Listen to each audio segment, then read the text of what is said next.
Assalamualaikum warahmatullahi wabarakatuh. Perkenalkan, nama saya Tria Nur Aini, kelas manajemen 22A dengan NPM 22411037. Di sini saya akan menjelaskan tentang rumus dan perhitungan rasio keuangan. Pertama, kita akan membahas jenis-jenis rasio keuangan. Yang pertama ada rasio profitabilitas, yang kedua ada rasio likuiditas, yang ketiga ada rasio solvabilitas, yang keempat ada rasio aktivitas. Kita membahas tentang pengertian terlebih dahulu. Rasio profitabilitas adalah rasio yang menunjukkan kemampuan perusahaan untuk menghasilkan laba. Dan rasio likuiditas adalah rasio yang menunjukkan kemampuan perusahaan untuk memenuhi kewajiban finansial jangka pendek, seperti hutang pinjaman, hutang gaji, dan lain-lain. Sementara rasio solvabilitas adalah rasio yang menunjukkan kemampuan perusahaan untuk memenuhi semua hutang jika perusahaan dilikuidasi. Lalu yang terakhir rasio aktivitas.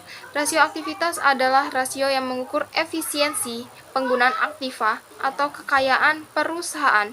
Cara menghitung rasio aktivitas dapat dihitung dengan cara rasio perputaran piutang, rasio perputaran persediaan, dan rasio perputaran aktiva. Pertama, kita akan membahas tentang rumus-rumus rasio probabilitas. Rumus-rumusnya yang pertama ada gross profit margin.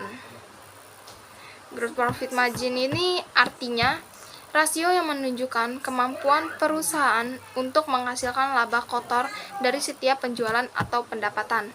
Dengan rumus laba operasi dibagi pendapatan dikali 100%. Selanjutnya ada net profit margin atau disingkatnya NPM. Net profit margin adalah rasio yang menunjukkan kemampuan untuk perusahaan menghasilkan laba bersih dari setiap penjualan atau pendapatan. Dengan rumus laba bersih dibagi pendapatan dikali 100%. Yang ketiga ada return on investment atau disingkat jadi ROI.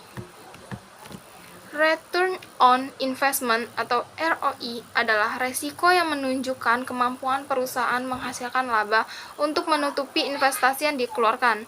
Semakin besar nilainya, maka akan semakin baik. Dengan rumus laba setelah pajak dibagi investasi dikali 100%. Selanjutnya yang terakhir ada return on asset atau disingkat dengan ROA. Return on asset ini adalah rasio yang menunjukkan kemampuan perusahaan menghasilkan laba melalui semua aset yang dimiliki. Seperti yang lainnya, semakin besar nilainya maka akan semakin baik.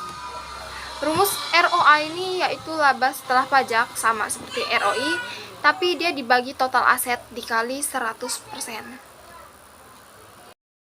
Lalu kita akan membahas tentang rumus likuiditas. Rumus likuiditas ini ada 3. Yang pertama ada current ratio.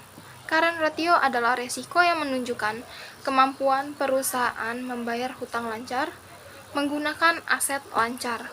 Tentu saja semakin besar nilainya maka akan semakin baik. Rumus current ratio yaitu aktiva lancar dibagi hutang lancar dikali 100%. Lalu ada yang namanya quick ratio.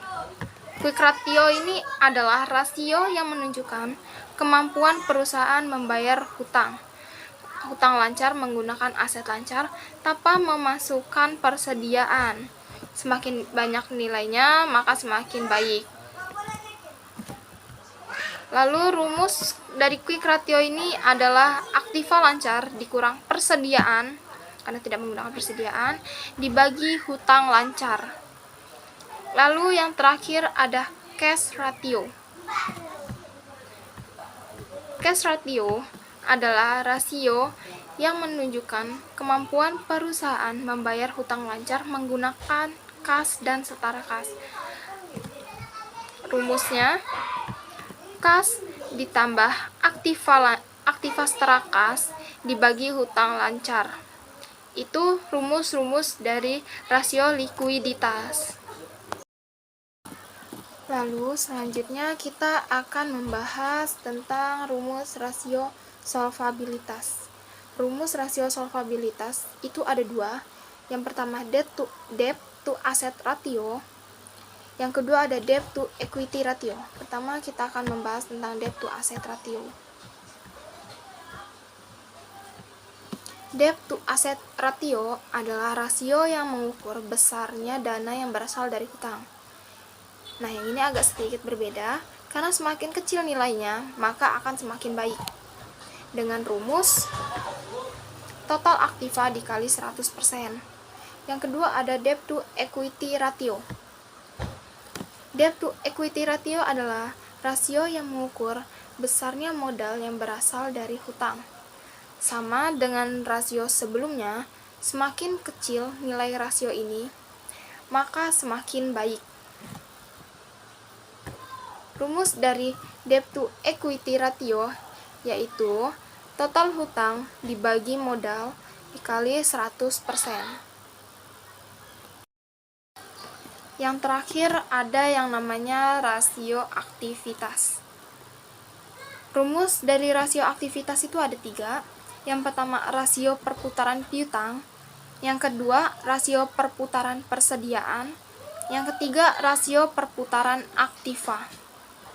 Kita membahas yang pertama terlebih dahulu, yaitu rasio perputaran piutang. Adalah rasio yang mengukur efektivitas pengelolaan piutang. Semakin tinggi nilainya, maka akan semakin efektif. Rumus rasio perputaran piutang yaitu penjualan bersih dibagi rata-rata piutang dagang. Lalu ada rasio perputaran persediaan. Rasio perputaran persediaan adalah rasio yang mengukur efektivitas pengelolaan persediaan barang dagang atau kecepatan penjualan. Jika nilainya semakin tinggi, maka akan semakin efektif pula. Dengan rumus HPP dibagi rata-rata persediaan. Selanjutnya ada rasio perputaran aktiva. Rasio perputaran aktiva adalah rasio yang mengukur kemampuan perusahaan menghasilkan penjualan dengan aktiva tetap yang dimiliki. Nggak jauh dengan rasio perputaran yang lain. Rasio perputaran aktiva ini makin tinggi nilainya, maka akan semakin efektif. Rumus dari rasio perputaran aktiva yaitu penjualan bersih dibagi aktiva tetap. Itu adalah rumus-rumus dari rasio aktivitas. Lalu, setelah kita membahas rumus-rumus rasio dan perhitungan rasio keuangan, saya akan memberikan salah satu contoh soal. Kita ambil dari contoh rumus rasio yang profitabilitas yang GPM, yang gross profit margin. Yang rasio gross profit margin ini rasio ini menunjukkan kemampuan perusahaan untuk menghasilkan laba kotor dari setiap penjualan atau pendapatan. Jadi kita harus mencari yang namanya laba kotornya. Jadi contohnya yang seperti kita lihat di PPT. Contoh rumus rasio profitabilitas laba kotor perusahaan PT Megah Sejahtera sama dengan 48 juta.